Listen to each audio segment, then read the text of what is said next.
So the college said, just don't call it the Ham Theater. So it's the Not Ham Theater putting on this production of A Midsummer Night's Dream. We had 9 students who auditioned who are all in the play. The show has more than 20 characters in it. We cut it down to 19. So there's, including me in a very minor role, 10 of us playing 19 roles and doing all of the costume changes and set changes. We have no stage crew, it's just us. So it's an adventure. There's a lot of moving pieces. There's a lot of entrances and exits and costume changes, and the students memorize a bajillion lines. Pretty much, like on average, I think about 200 lines of Shakespeare each.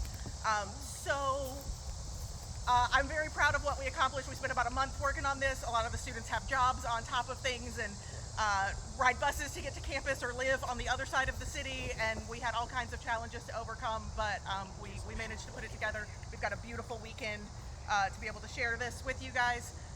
So we're going to kick this off. It's a 90-minute show. It might be a little under that, somewhere between 85 and 90 minutes. Bathrooms are inside in S building if you need them. We do not have an intermission, but if you need to slip off during the show, you can certainly do so. If you go in the main door, if you're not familiar with Lakeland's campus, if you go in the main door and just head straight back toward the wall window at the back of the building, there are bathrooms. The women's bathroom is out of order, but there's a stairwell and an elevator that go up, and there's another set of bathrooms directly above them if you need the women's room. We have bug spray if you need it. There is a cooler in the back, a blue cooler in the back with bottled ice water in it if anybody needs it. And I think that's it. Keep your arms and legs out of the aisles. I did a better job tonight of not getting people to set up in the aisles so that our actors won't clip anybody coming in and off stage. That is our backstage. Pay no attention to the non-existent curtain back there where people are throwing sashes and shirts and everything. And I think that's it. Did I forget anything, actors?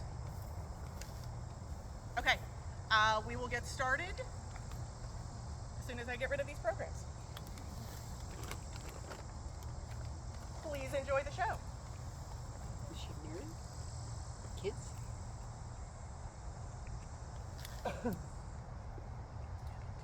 Now, my fair Hippolyta, our nuptial hour draws on apace. 4 happy days bring in another moon. But oh, methinks, how this old moon wanes. 4 days will quickly steep themselves in night. 4 nights will quickly dream away the time.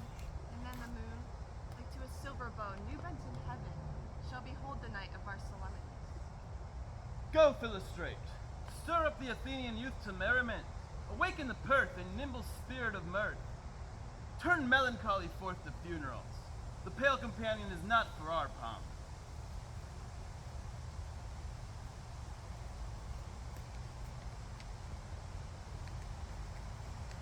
Happy to introduce our renowned Duke. Thanks, good Aegeus. What's the news with thee?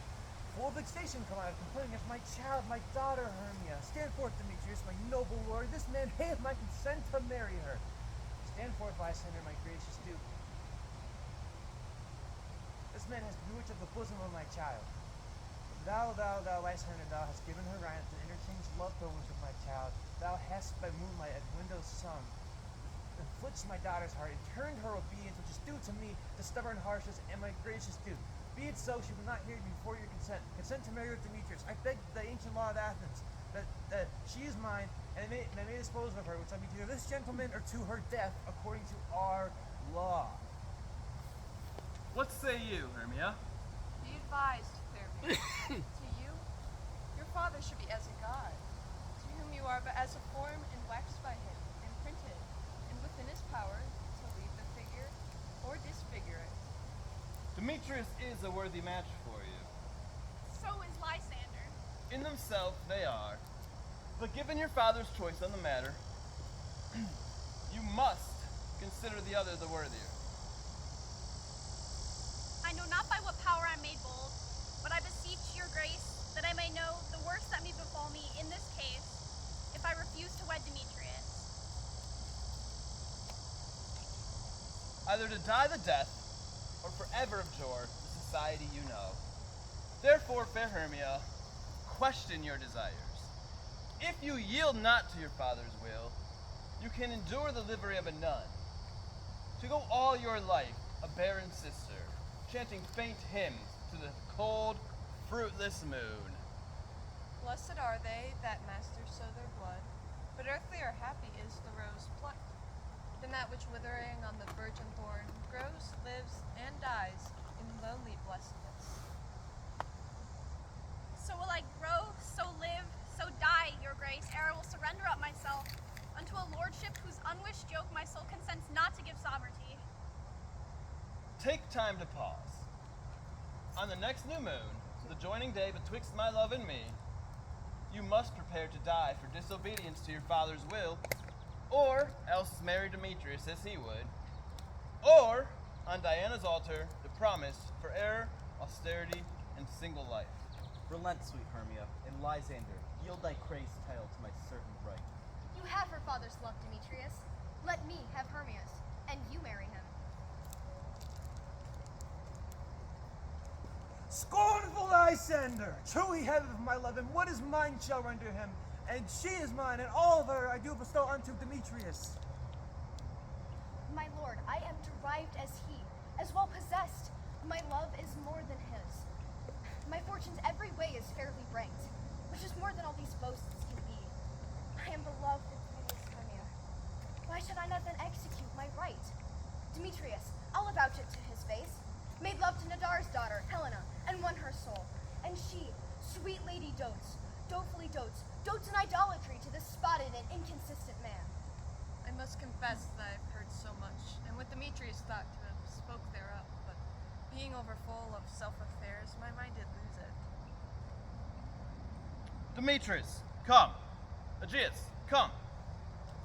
You, fair Hermia, look you arm yourself to fit your will to your father's fancies. Or else the law of Athens yields you up, which by no means we may extenuate. Come, Palta, my love. What cheer? Aegeus! Demetrius! Come! I have some business I must employ you with. About our nuptial, and confer with you of something nearly that concerns yourself. With duty and desire we follow. How now, my love? Why is your cheek so pale? How chance the roses do fade so fast? Belike for want of rain, which I could well beteem them from the tempest of my eyes. Ay me, for aught that I could ever read, could ever hear by tale or history, the course of true love never did run smooth. If then true lovers were ever crossed, it stands as an edict in destiny. Then let us teach our child patience, because it is a customary cross, as due to love, as thoughts and dreams and sighs. A good persuasion. Therefore, hear me, Hermia. I have a widow aunt, a dowager. Is her house remote of 7 leagues, and she respects me as her only child. There, gentle Hermia, will I marry thee. And there the sharp Athenian law cannot pursue us. If thou lovest me then, steal forth thy father's house tomorrow night, and in the wood, a league without the town, will I wait for thee. My good Lysander, by all the vows that ever men broke, in number more than ever woman spoke, in the place thou hast appointed me, truly will I meet with thee. Keep promise, my love. Look, here comes Helena. Godspeed, fair Helena. Whither away? Call you me fair? That fair again unsay. Demetrius look your fair. Oh, happy fair. Your eyes starry light and your tongue sweet air. Sickness is catching. Oh, were favor so, yours would I catch, fair Hermia.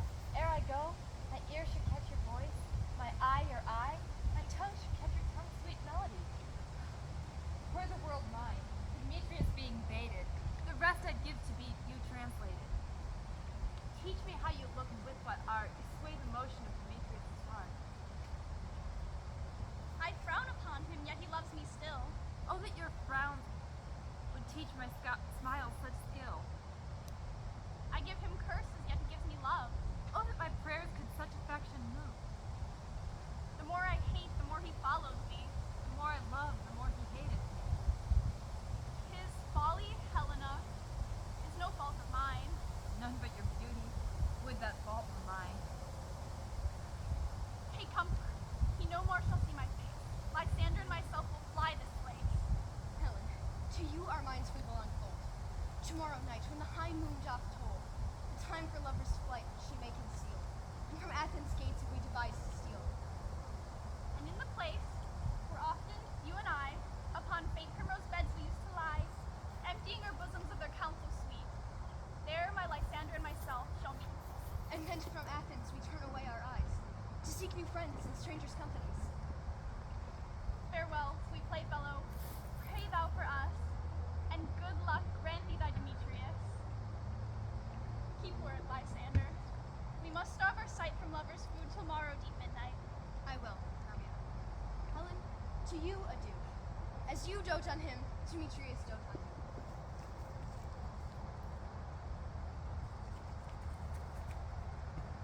How happy some or other some can be. Through Athens I am thought as fair as she. But what of that? Demetrius thinks not so. He will not know what all but he do know. And as he errs doting on Hermia's eyes, so I admiring of his qualities.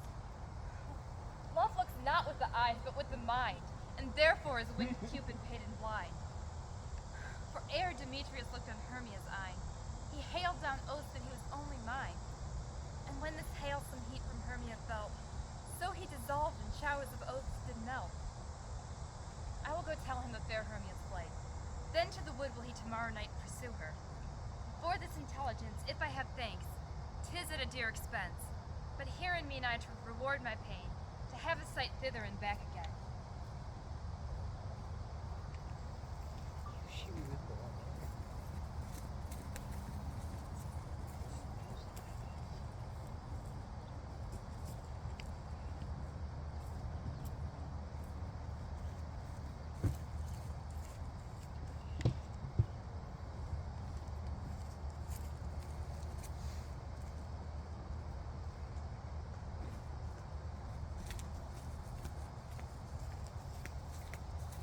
Is all our company here? You were best to call them generally, one by one, according to the script. Here's a scroll of every man's name which is thought fit throughout all of Athens to play in our interlude before the Duke and the Duchess on their wedding day at night. First, good Peter Quince, say what the play treats on, and then say the names of the actors and so grow to a point. Very well. Our play is the most lamentable comedy and tragic death of Pyramus and Thisbe. A very good piece of work, I assure you, and a merry. Now, good Peter Quince, call forth your actors by the scroll. Masters, spread yourself. Penelope Bottom, the weaver. Ready! Name what part I am for and proceed. Nelly Bottom, you are set down for Pyramus. This Pyramus, a lover or a tyrant? He is a lover that kills himself, most gallant for love. That will ask for some tears in the true performing of it. If I do it, let the audience look to their eyes. I will move storms, though my chief humor is for a tyrant. The raging rocks and shivering shocks shall break the locks of prison gates, and Phoebus' car shall shine from far, and make and mar the foolish fates. That was lofty. Now, good Peter Quince, call forth the rest of your actors. This was a tyrant scene. A lover is more condoling. Francis Flute, fellow spender. Here, Peter Quince. You, Francis Flute, must play Thisbe. What is this? A wandering knight? It is the woman that Pyramus must love. Nay, please don't let me play a woman. I have a beard to cultivate. Then you may play it in a mask, and you may speak as small as you will. If I may hide my face, let me play Thisbe too. I will speak in a monstrous little voice. Thisbe, Thisbe, oh, Pyramus, lover dear, thy Thisbe dear and lady dear. No, you must play Pyramus, and Flute, you Thisbe. Well, proceed. Robin Starveling, the tailor, Here, Peter Quince. you must play Thisbe's father. Tom Snout, the tinkerer, Here, Peter Quince. you must play Thisbe. Thisbe's mother.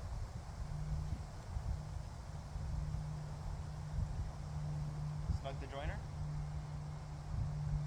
you must play the lion's part. And I hope here is a play fitted. Do you the lion's part written? Pray you if it be given me, for I'm slow of study. You may do it extempore, for it is nothing but glory. Let me play the lion too. I will roar that I will do any man's heart good to hear me. I will roar that the Duke will say, let her roar again. Let her roar again! No, should you do it too terribly, you would fright the Duchess and the ladies, and that'd be enough to hang us all. I will aggravate my voice that I will roar you as gently as any sucking dove. I will roar you to any nightingale. No. Must play Pyramus. For Pyramus is a sweet-faced man, a proper man, as one shall see in a summer's day. Therefore, you must needs play Pyramus. Well, I will undertake it, and I will discharge it in a straw-colored beard, or an orange tawny beard, or a dark red beard, or a perfect yellow beard. Masters, here are your parts. I'm to entreat you, to request you, and to desire you to learn them by tomorrow night, and meet me in the palace wood a mile without the town. For if we meet in the city, we shall be dogs with company. In the meantime, I shall speak to the Duke's Master of Revels. I pray you, fail me not. We will meet, and there we will rehearse, most obscenely and courageously. Take pains. Be perfect. Adieu.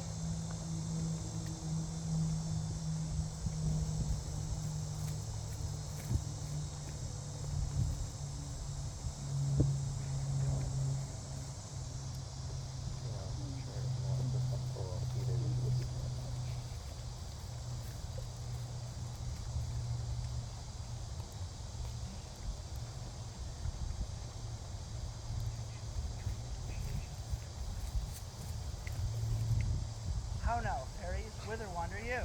Over hill, over dale, through brush, through briar.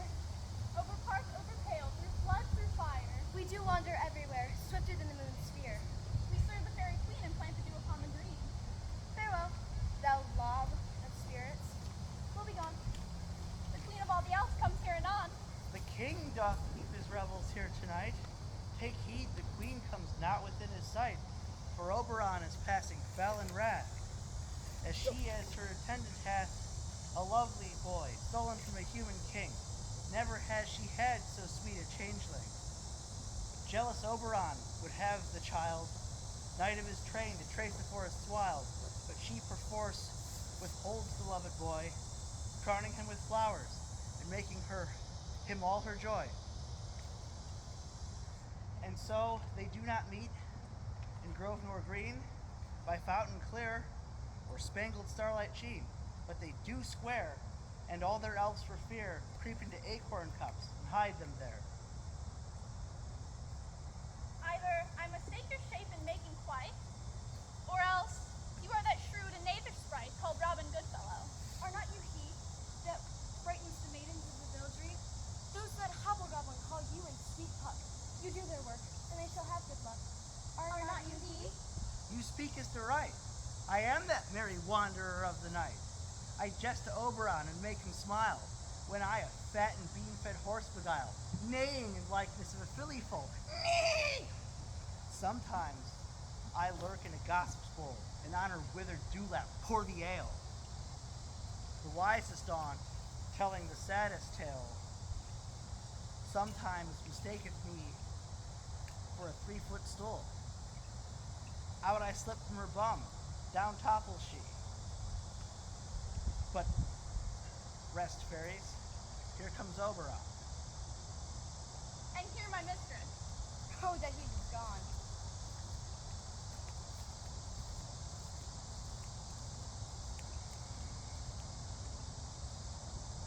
Ill met by moonlight, proud Titania.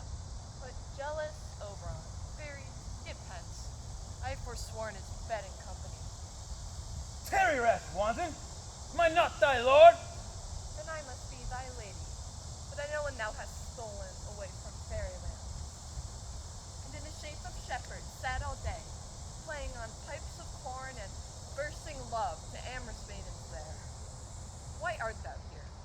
For never, since the middle of summer's spring, met we in hill, on dale, forest, or mead, by paved fountain, or by rushy brook, to dance our ringlets to the whistling wind. But with thy brawls thou hast disturbed our sport. And the winds, piping to us in vain, as in revenge, have sucked up from the sea contagious fogs, which fallen in the land of every pelting river, made so proud that they have overborne their continents. The seasons alter, the spring, the summer, the childing autumn, angry winter change. This mazed world now knows not which is which. And this same progeny of evil comes from our debate, from our dissension. Do you amend it then? It lies in you. Why should Titania crosshair Oberon? I do but beg a changeling boy to be my henchman. Set your heart at rest. The fairyland buys not the child of me. His mother was a votaress of my order. And in the sultry tropic air by night, full often hath she gossiped by my side and sat with me on gorgeous yellow sands.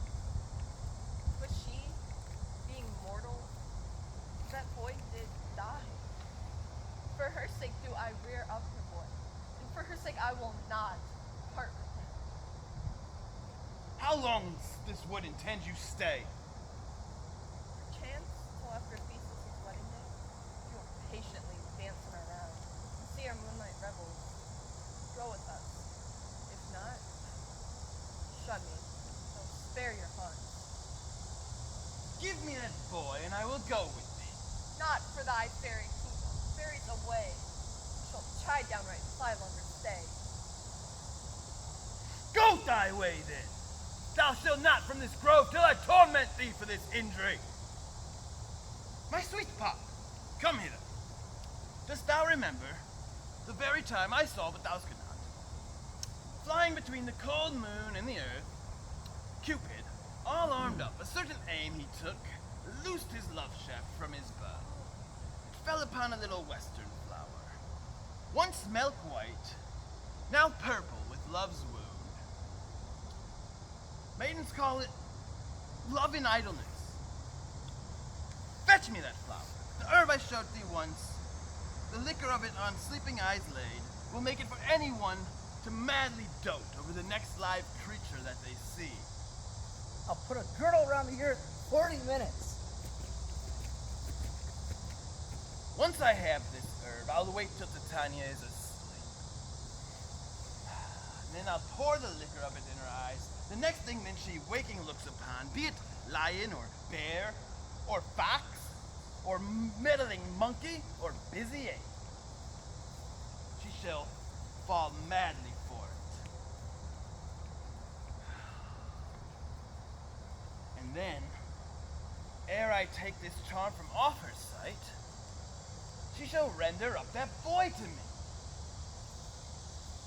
Yes.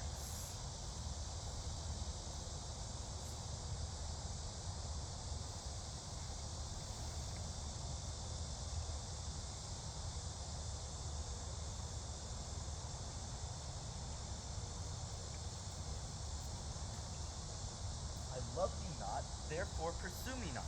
Where is Lysander and fair Hermia? Thou toldst me they had stolen unto this wood. Hence, get thee gone and follow me no more.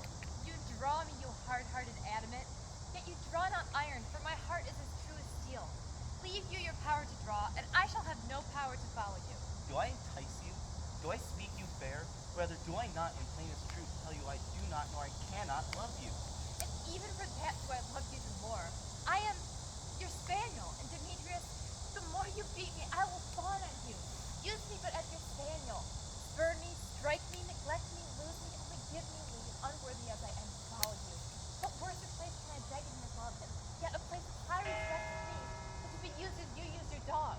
Tempt not too much the hatred of my spirit, for I'm sick when I do look into thee. And I am sick when I look not on you. You do impeach your modesty, to leave the city and commit yourself to the hands of one that loves you not, to trust the opportunity of night in the ill counsel of an empty place. It is not night when I do see your face. Therefore I think I am not in the night, nor doth this wood lack worlds of company, for you and my respect are all the world. Then how can it be said I am alone when all the world is here to look on me? I will hide me and leave thee to the mercy of the wild beasts.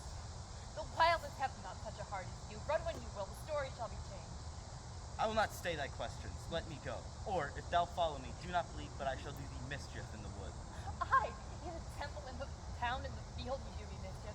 Fie, Demetrius, your wrongs do set a scandal on my sex. We cannot fight for love as men may do. We should be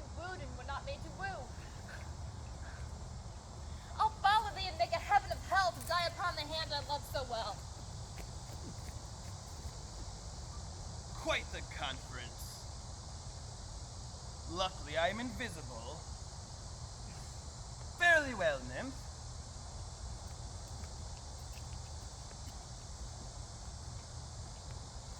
Welcome, wanderer.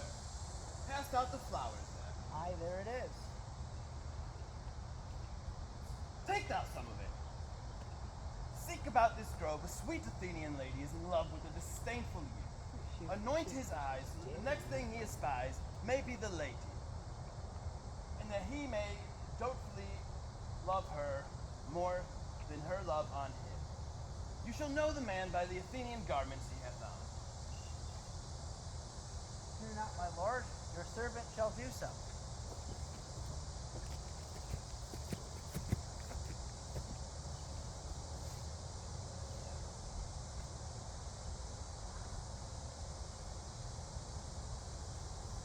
What thou seest when thou dost wake, do it forth thy true love take. Love and languish for his sake. Be it lynx, or deer, or bear, or fox, or boar with bristled hair.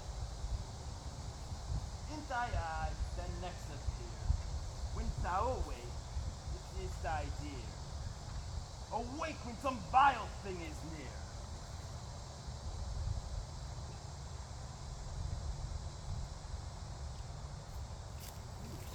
She's dead. Fair love, you faint with the wandering in the wood. And to speak troth, I have forgotten our way. We will rest us, Hermia, if you think it good, and tarry for the comfort of the day. Be it so, Lysander. Find you out of bed, for I upon this bank will rest my head. One turf shall serve as a pillow for us both. One heart, one bed, two bosoms, and one troth. Nay, good Lysander, for my sake, my dear, lie further off yet, do not lie so near. Oh, take the sense, sweet of my innocence. Love takes the meaning of most conference. I mean, my heart unto yours admit, so that but one heart we can make of it. Two bosoms interchain with an oath, so then two bosoms in a single troth. Lying by your side, Hermia, no bedroom me deny. So lying so, Hermia, I do not lie. Lysander riddles very prettily. Not much beshrew my manners and my pride if Hermia meant to say Lysander lied. But gentle friend, for love and courtesy, lie further off. In human modesty, such separation, as may well be said, becomes a virtuous noble and a maid. So far be distant, and good night, sweet friend. Thy love never alter till thy sweet life end. Amen, amen. To that fair prayer say I, and I end life when I end loyalty. Here is my bed. May sleep give thee all his rest. Hast thou wish the wisher's eyes be pressed?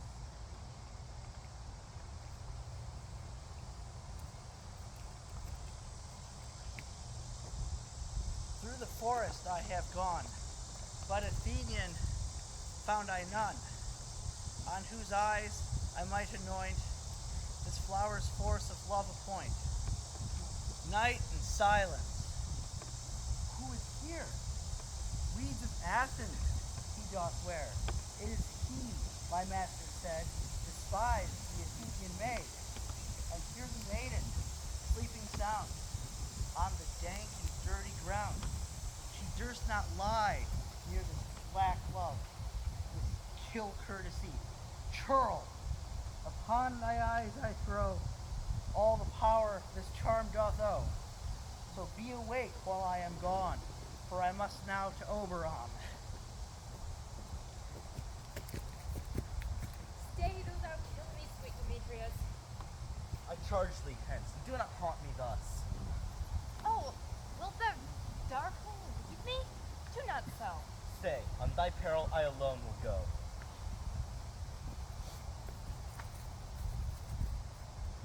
I am out of breath in this fond chase. The more my prayer, the lesser my grace. Happy is Hermia wheresoever she lies, for she hath blessed and attractive eyes. How came her eyes so bright? Not with salt tears, if so, my eyes are oftener washed than hers. No, I am as ugly as a bear, for beasts that meet me run away for fear. Therefore no marvel that Demetrius does, as a monster, fly my presence thus. Who is here? Lysander on the ground? Dead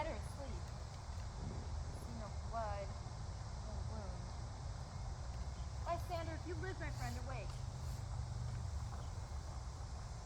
And run through fire while I for thy sweet sake. Where is Demetrius? Oh, how fit a word is that vile name to perish on my sword. Do not say so, Lysander. Say not so. What though he loved your Hermia? What though? Hermia still loves you, be not content. Content with Hermia? No, I do repent. The tedious minutes I with her have spent. And the human will is by reason swayed. And reason says you are the worthier maid. Which leads me to your eyes where I overlooked. Love stories written in love's richest book. Wherefore was I to this keen mockery born? When at your hands did I deserve this scorn? Good troth you do me wrong, good sooth you do. Such a disdainful manner me to woo. Fare you well, perforce I must confess, I thought you made more true gentleness. Oh, that a lady already refused should by another's love then be abused. She sees not Hermia. Hermia, sleep thou there, and never mayest thou come Lysander near. For the surfeit of the sweetest things, to the deepest loathing the stomach brings. So thou my surfeit and my heresy, of all be hated but the most of me. Take my power, address your love and might, to honor Helena, to be her knight. Help me, Lysander, help me. Do thy best to pluck this crawling serpent from my breast. Ay, me, for pity, what a dream was here. Lysander, look how I do quake with fear. Methought a serpent came and ate my heart away. You sat laughing at its cruel prey. Alas, where are you? Speak if you can hear. Lysander, look, I swoon almost with fear. No? Then I perceive you are not nigh. Either death or you I will find immediately.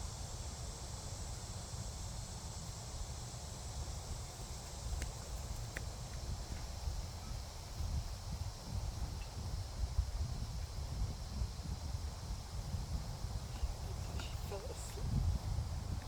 Here is a marvelous and convenient place for our rehearsal. This green plot shall be our stage, and this hawthorn brake our tiring house. And we shall do it in action as we will before the Duke. Peter Quince, What sayst thou, Bully Bottom? there are things in this comedy of Pyramus and Thisbe that will never please. First, Pyramus must draw a sword to kill himself, which the ladies cannot abide. How answer you that? By heavens, a perilous fear. I believe we should leave the killing out when all is done. Not a whit. I have a device to make all well. Write me a prologue, and let the prologue seem to say that we shall do no harm with our swords, and that I, Pyramus, am not killed, and for the more better assurance, tell them that I, Pyramus, am not Pyramus, but Bottom the Weaver. This will put them out of fear. Well, we'll have such a prologue. What? Will not the maidens be afraid of the lion? I fear it, I promise you. Masters, we ought to consider with ourselves that bringing in, God shield us, a lion amongst ladies is a most dreadful thing, and we ought to look to it. So then another prologue must say that he is not a lion. Nay, half his face must be seen through the lion's neck, and he must speak through saying thus, or to the same defect, ladies, or fair ladies, I would wish you, or I would request you, or I would entreat you not to tremble, not to fear if you think I come hither as a lion. I am no such thing. I am a man as other men are, and there let him name his name and tell him plainly that he is Snug the Joiner. If that may be, then all is well. I believe there are two more issues, bringing in moonlight, and I believe one person must come in with a lantern and say that he comes to present or disfigure the person of moonshine. And another thing, bring a wall into the chamber. We must have a wall, for Pyramus and Thisbe says the story did speak through the chink of a wall. You can never bring in a wall. What say you, Bottom? Why, some man or other must present wall, and he must have some loam and some plaster and some rough cast about him, and he will hold his fingers thus, and through the cranny will Pyramus and Thisbe whisper. Very well, then. Masters, rehearse your parts. Pyramus, you begin. Once you have spoken your speech, enter into that break, and so everyone according to his cue.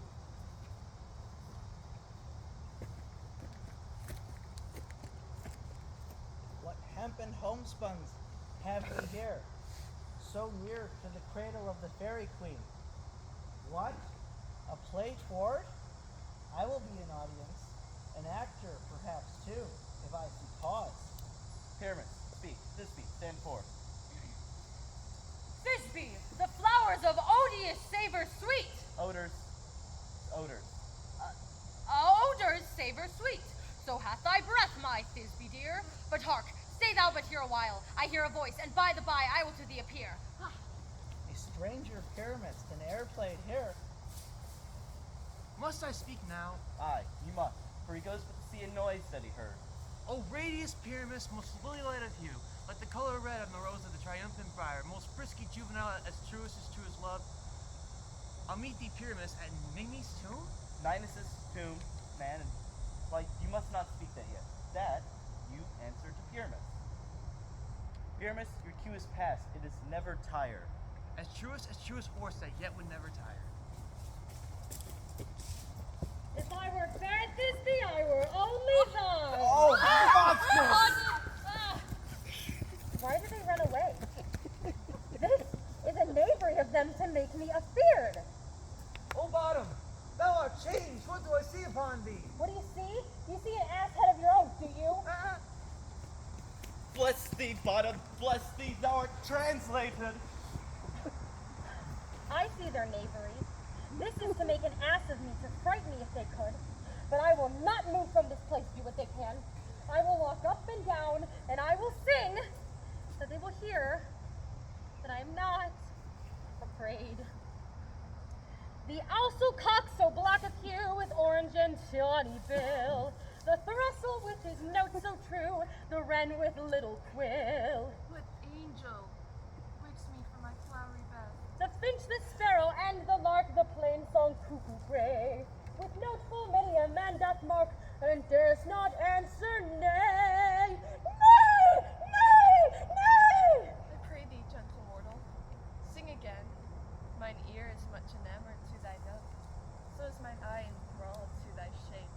And thy fair virtue helplessly doth move me, on the first view to say, to swear, I love thee. Methinks, mistress, you should have little reason for that. And yet, to say the truth, reason and love keep little company together nowadays. Thou art as wise as thou art beautiful. Not so neither, but if I had wit enough to get out of these woods, I'd have enough to serve mine own turn. Out of these woods, do not desire to go. Thou shalt remain here, whether thou wilt or no. I am a spirit of no common rate. The summer still doth pine upon my state, and I do love thee. Therefore, go with me. I'll give thee fairy servants to attend on thee. Peas blossom, mustard seed. Ready? Ready. Be kind and courteous to this fair lady. Feed her with apricots and dewberries, with purple grapes, green figs, and mulberries. Go use the wings from painted butterflies to fan the moonbeams from her sleeping eyes. And honey bags, steal from the humble bees. Not to her sprites and do her curtsies. Hail, mortal. Hail. Come wait upon her and lead her to my bower.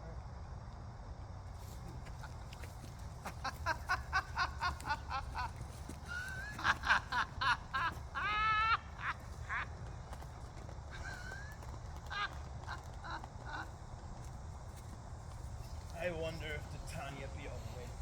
The next thing that came into her eye, she must dote on an extremity.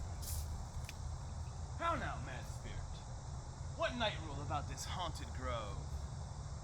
My mistress, with a monster, is in love, near to her close and consecrated bower, while she was in her dull and sleeping hour.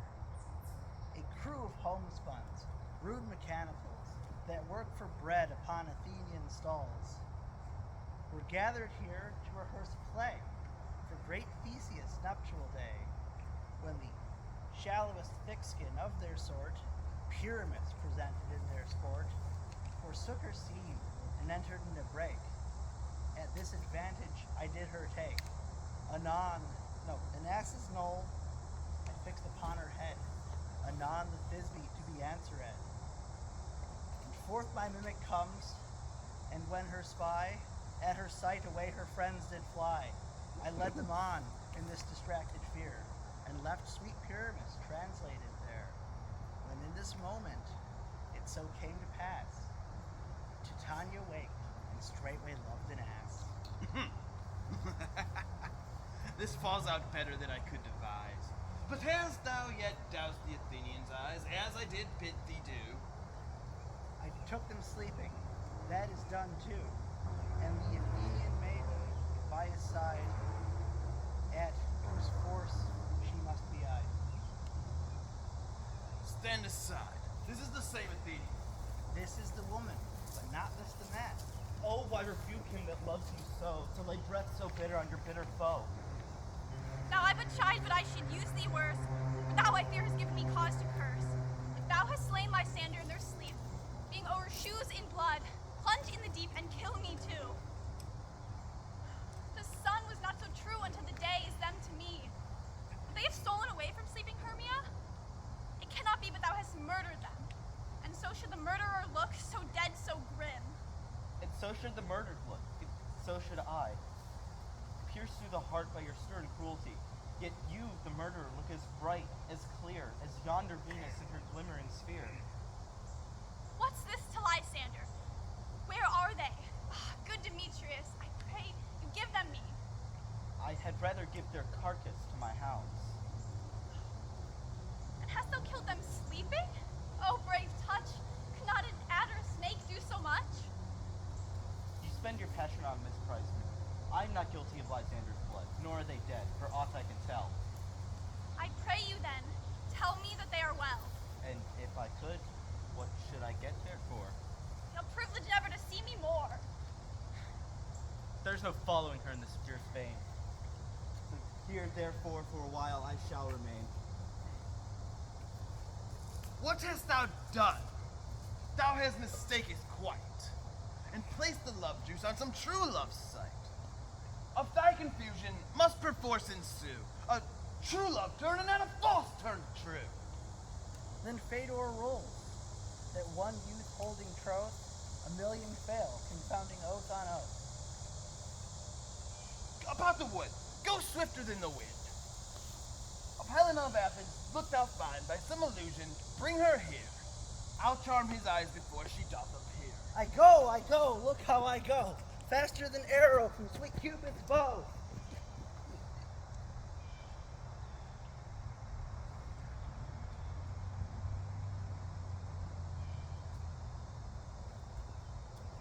Of his love he doth espy, seek an apple of his eye. Hit with Cupid's archery, let her shine as gloriously as Venus in the sky, and her love no more deny. Wilt thou wake, if near she be, beg of her for remedy.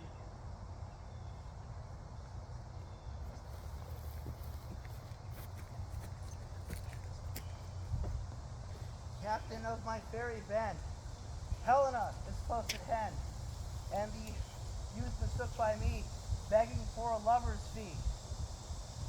Shall we their fond pageant see? Lord, what fools these mortals be!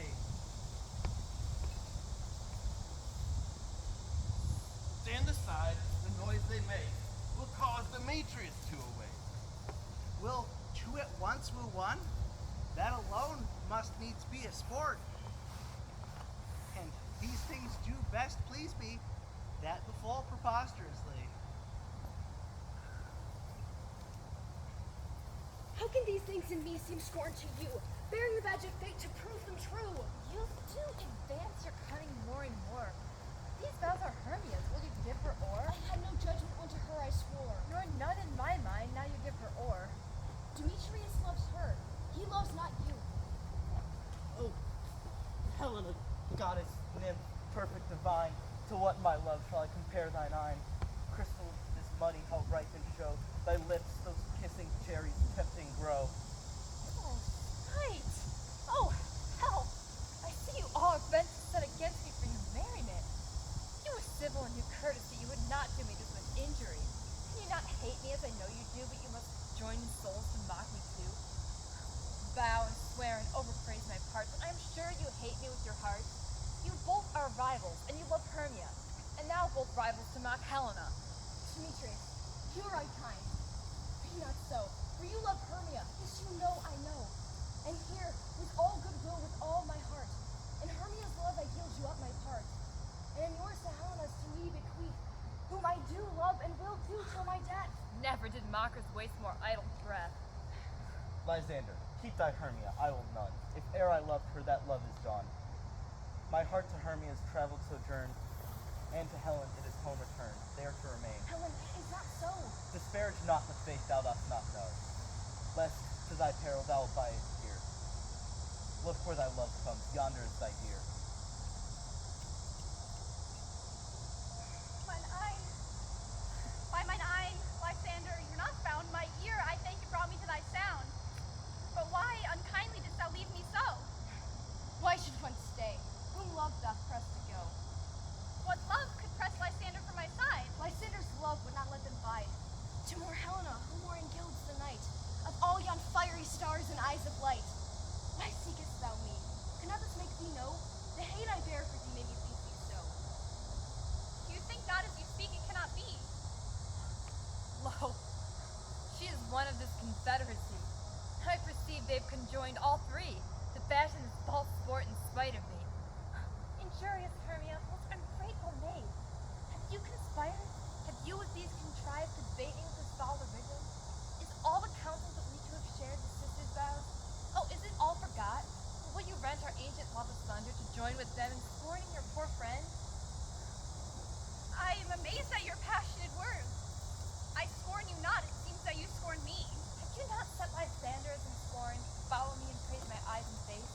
And made your other love Demetrius, who even but now did spurn you with his foot, to call me goddess, nymph, divine, rare, precious, celestial. Wherefore speaks he this to her hate?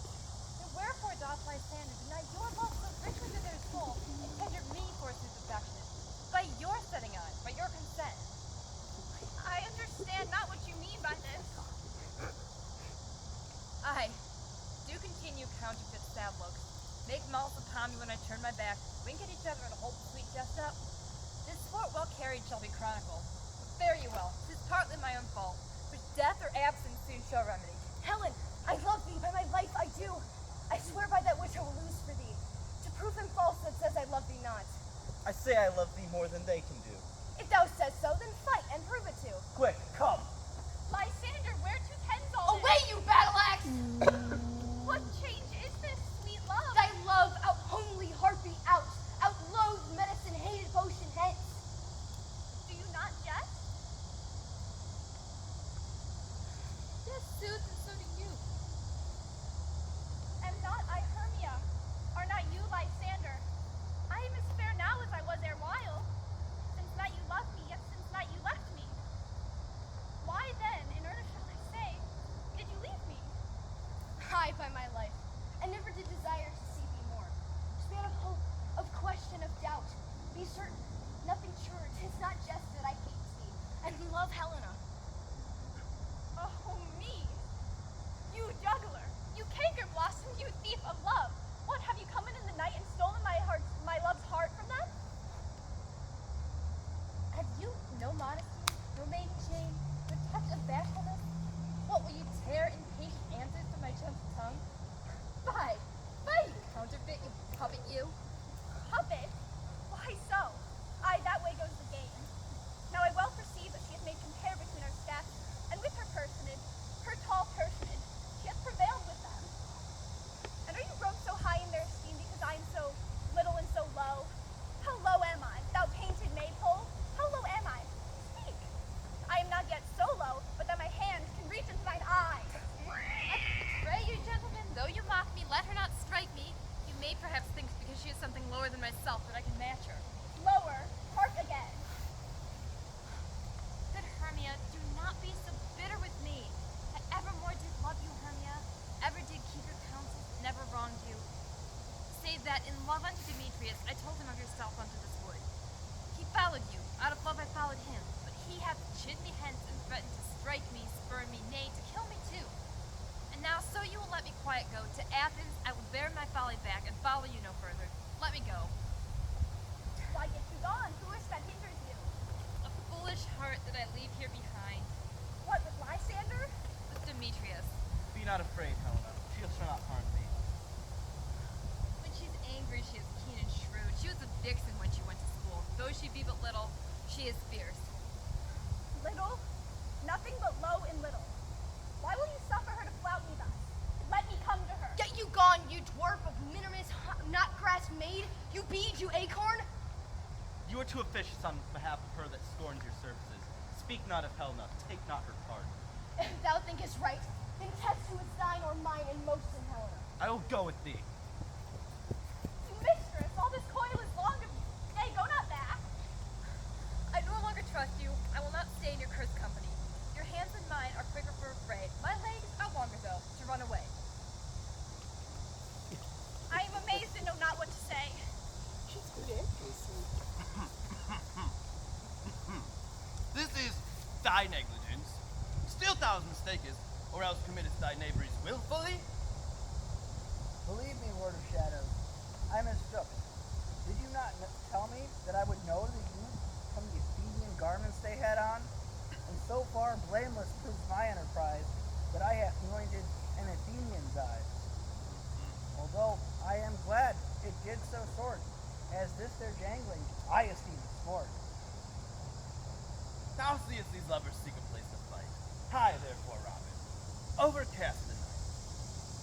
Lead these testy rivals so astray, they come not within another's way. over their brows, death counterfeiting sleep, with leaden legs and silent wings doth creep.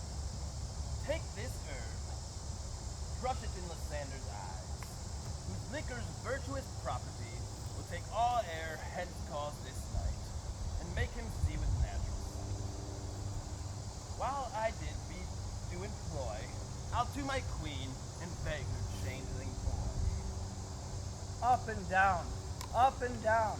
I will lead them up and down. I am feared in field and town. Goblin, lead them up and down. Here comes one. Where art thou, proud Demetrius? Speak thou now. Here I am, drawn and ready.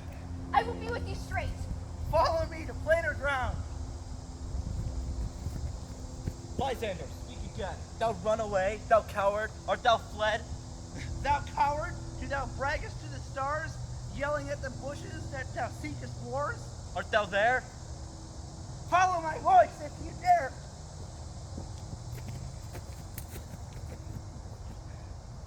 He goes before me and still dares me on. When I come where he calls, then he is gone. The villain is much lighter heeled than I. I followed him, but faster he did fly. And that am I, and fallen in dark, uneven way. Here will rest me. Oh, come thou, gentle day.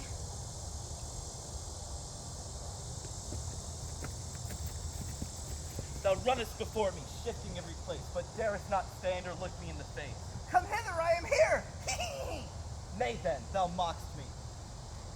If ever I thy face by daylight see, thou shalt by it fear.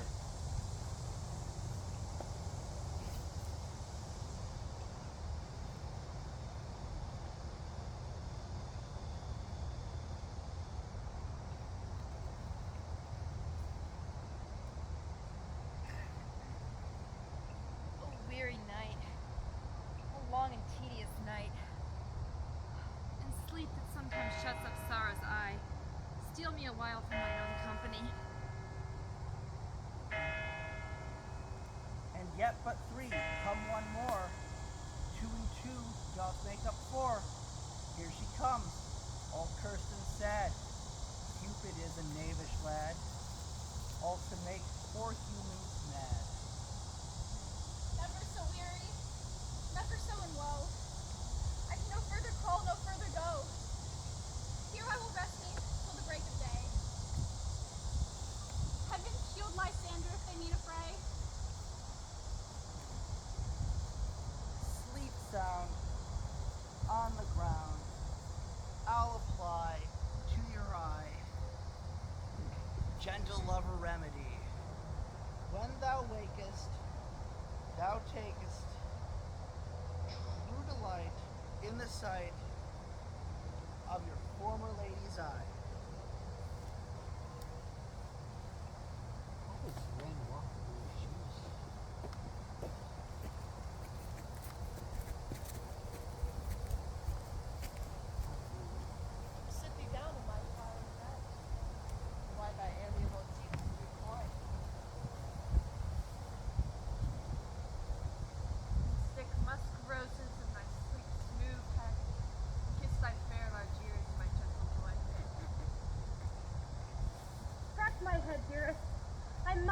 barber certainly thinks I am monstrous hairy about the face, and I am such a tender ass that if my hair do much tickle me, I must trust.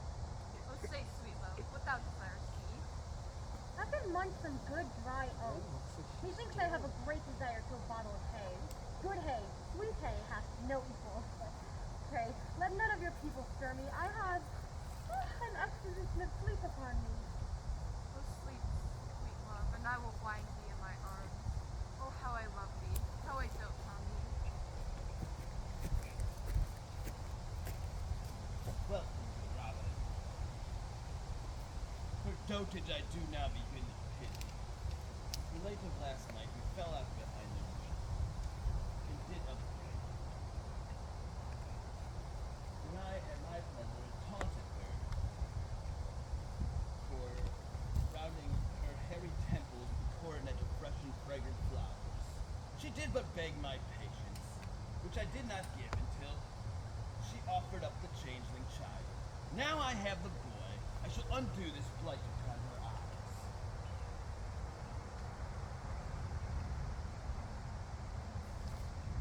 See as thou wast wont to see, be as thou wast wont to be.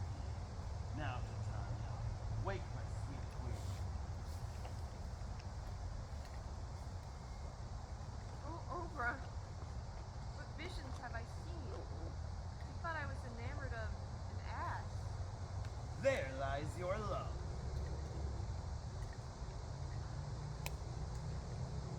Oberon, how came these things to pass? Oh, how mine eyes do loathe her visage now. Robin, take off this head.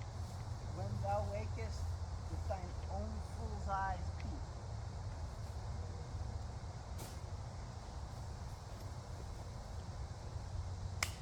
Sound music! Come, my queen, take hands with me. Rock the ground on where these sleepers be. For you and I are now new in amity, and will tomorrow, midnight solemnly, dance in Duke Theseus's castle, triumphantly, bless it all to fair prosperity.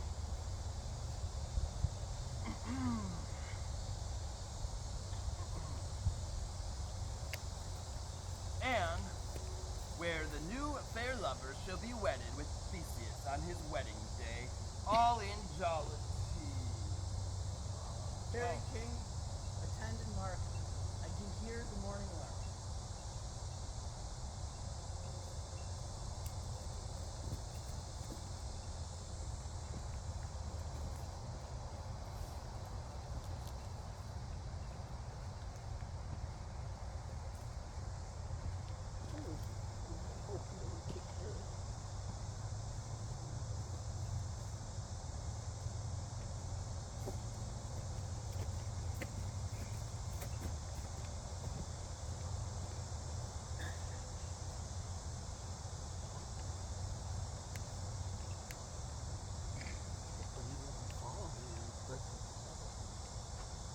My lord, this is my daughter here asleep, and this Lysander, this Demetrius's, and this Helena, old Nutter's Helena. I wonder of them being here together. No doubt they rose up early to observe the rite of May, and hearing our intent came here to grace our solemnity. But speak, Aegeus, is this not the day Hermia was to give her answer of choice? It is, my lord. Good morrow, everyone! Pardon, my lord. I pray thee all stand up. How comes about this gentle concord in the world? I know you two are rival enemies, so how sleep by hate and fear no enmity? My lord, I shall apply amazingly. Half sleep, half waking. But as yet, I swear, I cannot truly say how I came here. But as I think, for truly what I speak, I came with Hermia hither. Our intent was to be gone from Athens, where we might escape the peril of the Athenian law. Enough, my lord, you have enough. I beg the law upon their heads. They would have stolen away. They would. Demetrius. They would have defeated you and me. You, your wife to me and my consent that she should be your wife. My lord, fair Helena told me of their stealth unto this wood, and I in fury could have followed them, and Helena in fancy followed me.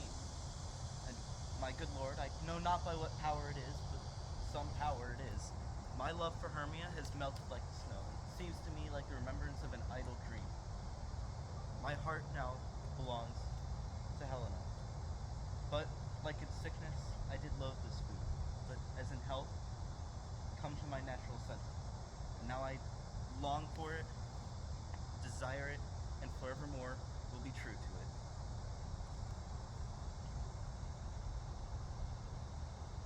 Fair lovers, you're fortunately met. Aegeus, I will overbear your will. By and by with us, you shall be eternally knit. Away with us 3 and 3. We'll hold a feast in great solemnity. Methinks I see things with a parted eye, when all seems double. So methinks, and I have found Demetrius like a jewel, mine own and not mine own. Perhaps it is we are still asleep, and we dream. Do not you think the Duke bid us follow him? Yea, and my father. And Hippolyta. He did follow us to the temple. Why then, we are awake. Let's go, my friends, and along the way let's recount our dreams.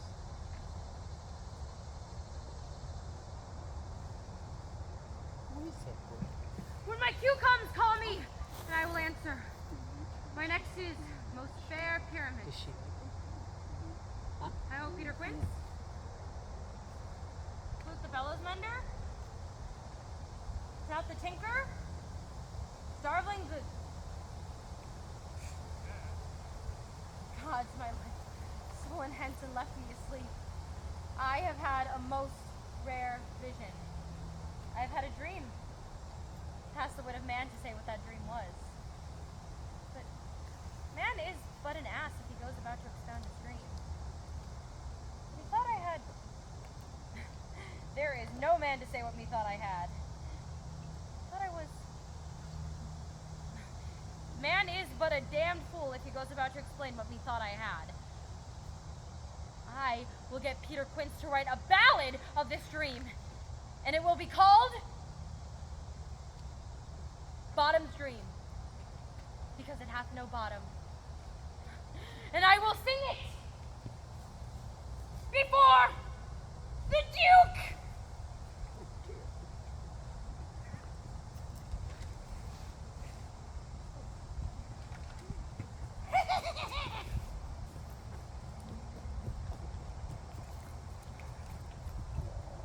Who is he?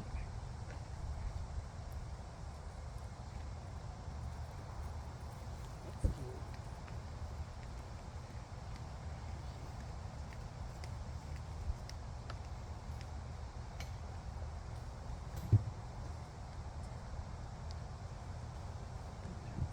Have you sent to Bottom's house yet? Is she come home?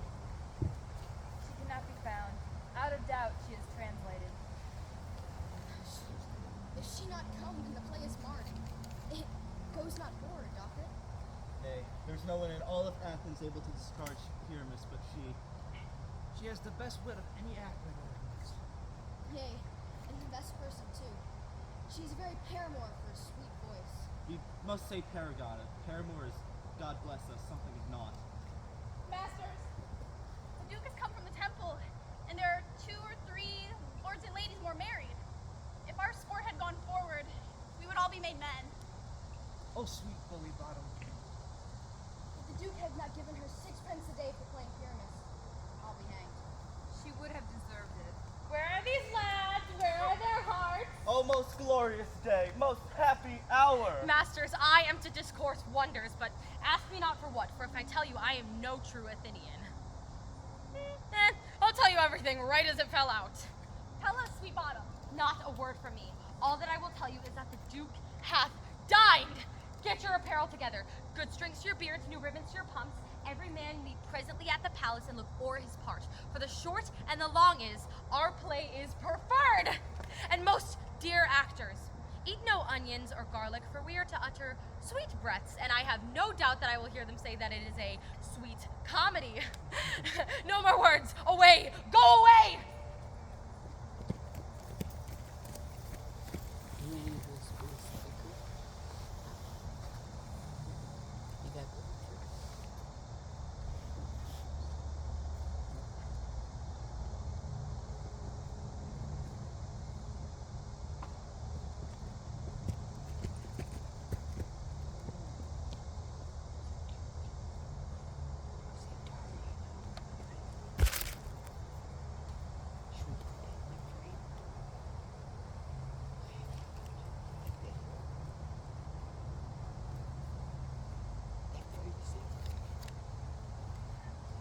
It's strange, my sisters. What these lovers speak of. More strange than true. I may never believe these ancient fables nor these fairy tales. It follows the story of the night told over. Though their minds transfigured so together, it grows to something of great constancy, howsoever strange and curious. Come now. What masks, what dances shall we have this evening to wear away this long age of 3 hours before our after supper and bedtime? Where is our usual manager of mirth? Here, mighty Theseus. Say, what abridgments do you have planned this evening? Here is a brief of which sports are ripe. Make choice which you will see first.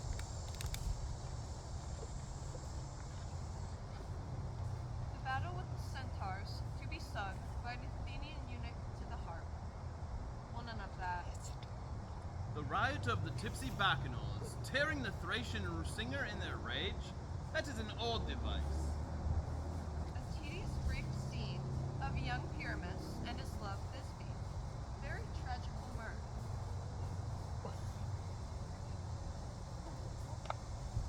Can you get it? Tragical and brief, tedious and merry. That is like hot ice and strange wondrous snow. My lord, there is a play, some 10 words long, which is as brief as I have known a play, but by 10 words it is too long, which makes it tedious. What are those that play it? Hard-handed men that work here in Athens who never labored in their minds till now, and now have toiled their secret ambitions with this same play against your nuptial. We shall hear this play. No, no, my lord, it is not for you. I have heard it o'er, and it is nothing in the world. Unless you can find sport in their intents, extremely stretched and conned with cruel pain. No. When something is tended to with duty and simpleness, nothing can be amiss. Go bring them in.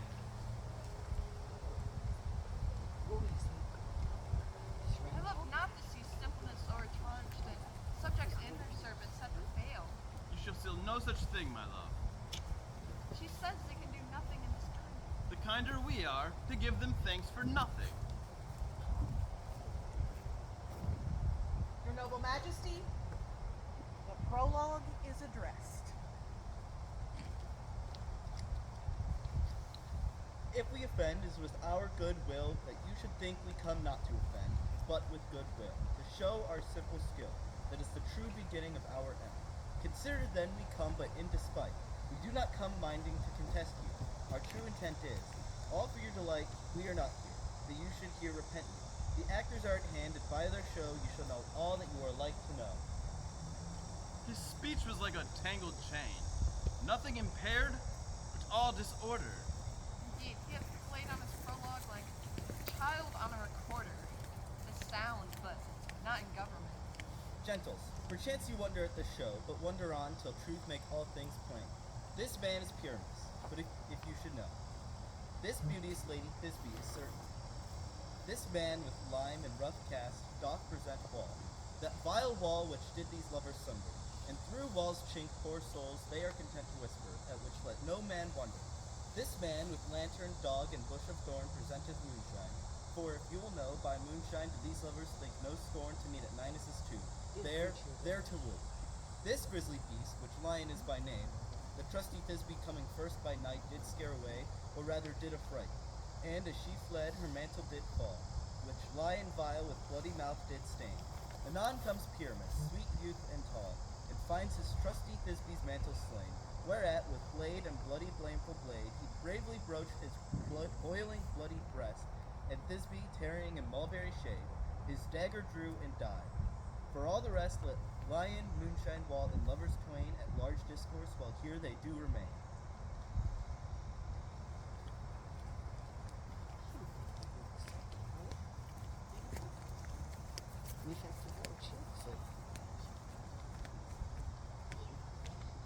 In the same interlude, it doth befall that I, when Snout by name, present wall. And such wall as I would have you think, that had in it a crannied hole or chink, through which the lovers Pyramus and Thisbe did whisper often very secretly. This loam, this rough cast, and this stone doth show that I am that same wall, the truth is sown. And this, the cranny, right and sinister, through which the fearful lovers did to whisper. If thou desire lime and hair to speak better, Is the wittiest partition that ever I heard discourse.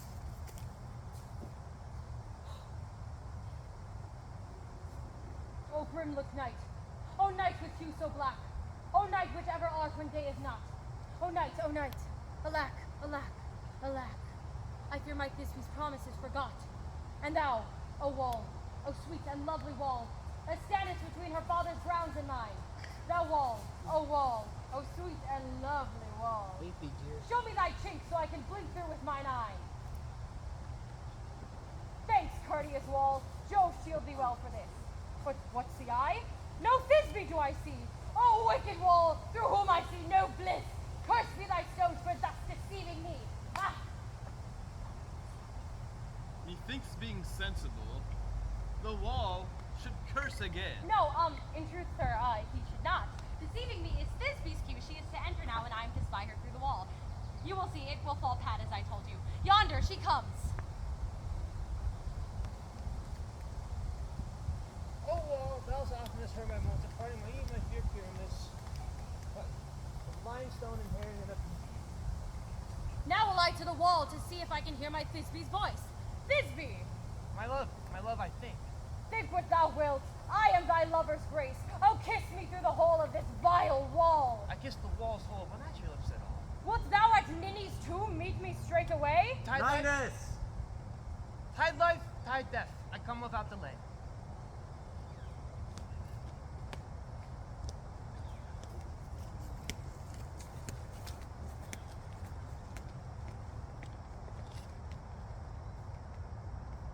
Thus have I, wall, my part discarded so, and being done, this wall doth go.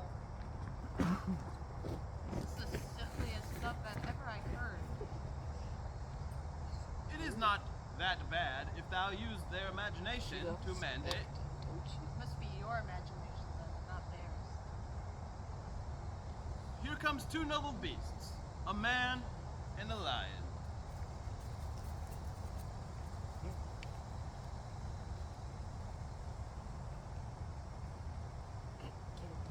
You lady you, whose gentle hearts do fear the smallest monstrous mouse that creeps on floor, may now perchance both quake and tremble here. When lion rough and wildest rage doth roar, then know that I, once snug the joiner, am no lion fell, more like a gentle lamb. For, if I should as lion come in strife into this place, for pity on my life. A gentle beast with a good conscience. The very best of beasts that e'er I saw. But let us listen to the moon. This lantern doth the horn moon present. Myself, the man in the moon, do seem to be.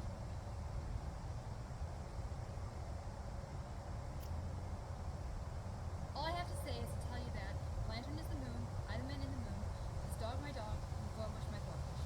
This is the greatest error of all. The man, the dog, and the thorn bush should be in the moon. In the lantern, for that represents the moon. not covered with a candle.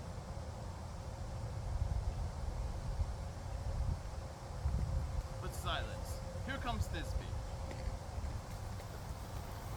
I was right at Mason, but where is my dear Pyramus? Nine!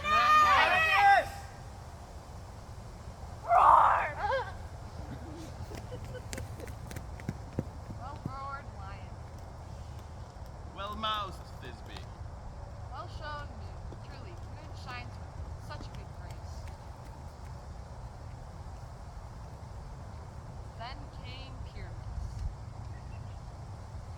Sweet moon, I thank thee for thy sunny beams. I thank thee now for shining so bright.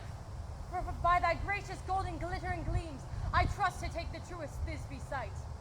But stay, O spite. But mark, poor knight, what dreadful dole is here? Eyes you see? How can it be? Oh, dainty duck, oh dear. Thy mantle good, what stained with blood? Approach, ye furies fell. Come, come, come, thread and thrum. Quail, crush, conclude, and quell. Methinks the passion and death of a dear friend would make a man look sad. Wherefore this thou nature frame, since lion vile hath deflowered my dear, which is, no, which was, the fairest dame that lived, that laughed, that loved, that looked with cheer. Come, tears confound, out sword and wound, the pap of Pyramus! I, that left pap, where the heart doth hop. Ugh. Now I am dead. Now I am fled. My soul is in the sky. Tongue, lose thy light. Moon, take thy flight. Take thy flight. Go. Now die, die, die, die. Die! Perchance moonshine is gone before Thisbe comes back and finds her lover. She shall find her by starlight. She hath spied him already with those sweet eyes.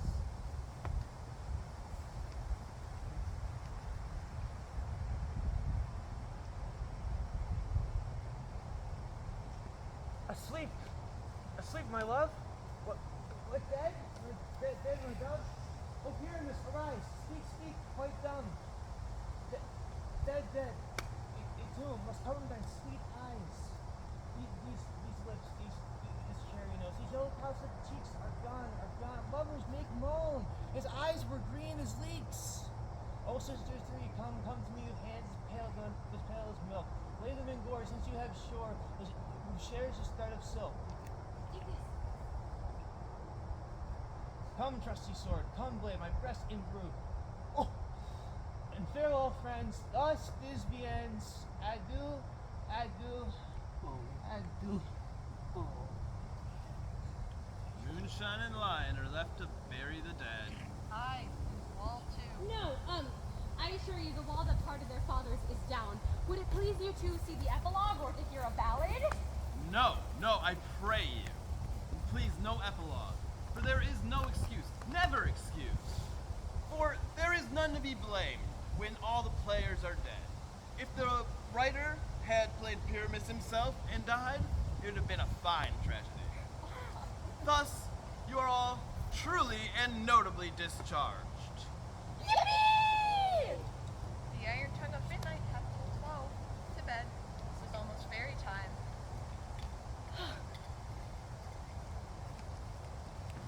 Oh, sorry, Pyramus.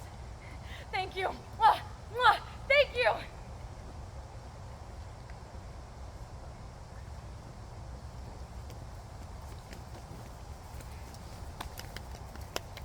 Thank you. Mwah! Mwah!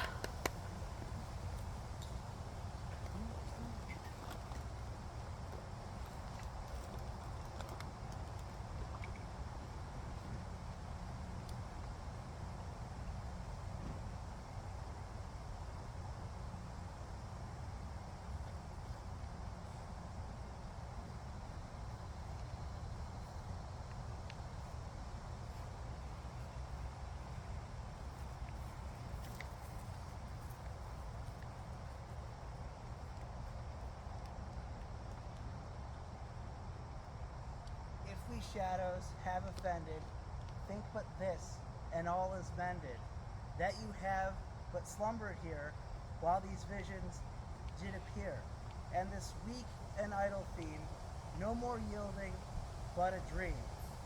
Gentles, do not reprehend. If you pardon, we will mend. As I am an honest puck, if we have unearned luck. Now to scape the serpent's tongue, we will make amends ere long, lest the puck a liar call, and so good night unto you all. Give me your hands, if we be friends, and Robin will restore amends.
They told me I had to get up here. Yay! Woo! We knew the show had a show within the show, but we did not know that there was a wildlife show within the show. And I don't know if the actors knew there was a baby deer and like a They mom. were so cute! It was adorable. I was recording and sometimes I took the camera off of y'all for the sake of following the wildlife. I'm sorry. It added to the ambiance. Such as being on Lakeland's campus, you just get free beer. So thank you so much. I had something I was going to say before I came on stage and I got super distracted. What was I going to say? Oh, I'm sorry. I do have shameless plugs on the back of the program. God, I had something I was going to say. I don't remember what it was. Anyway, thank you guys so much for coming, for enjoying the show. I hope if you have any questions, stick around and talk to us, the cast. Many of you know the cast. Hang out, and thank you so much. Yay! It's been a long week. That's all. You can just